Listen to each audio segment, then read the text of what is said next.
ডিমটা একটু দেখাতে চাই তোমাকে। এই ডিমটা আগে দেখে দাও, এই ডিমটা আগে পুরো এটা সম্পূর্ণভাবে ক্র্যাক হয়ে গেছে।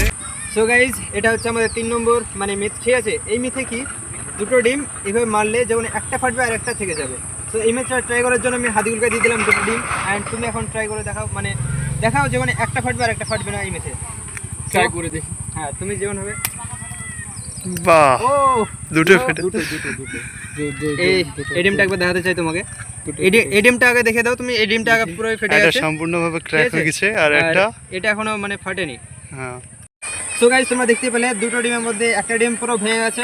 আর এই ডিমটা তোমাদের একবার দেখাতে চাই। এই ডিমটা কিছুটা এরকম ভেঙেছে, ঠিক আছে। তাছাড়া তোমাদেরকে মানে এই মিথটা মানে 100%-এর মধ্যে 80% ধরতে পারি। একটা যেহেতু এখনো ঠিকঠাক আছে তবু একটু ড্যামেজ হয়েছে, আর একটা তো পুরোই ভেঙে গেছে। সো চলো তাহলে এই মিথটা তোমরা দেখতে পেলে, ঠিক আছে। তো তোমরা কি বলতে চাও প্লিজ কমেন্টে বলে দিও। নেক্সট মিথে যাওয়া যাক।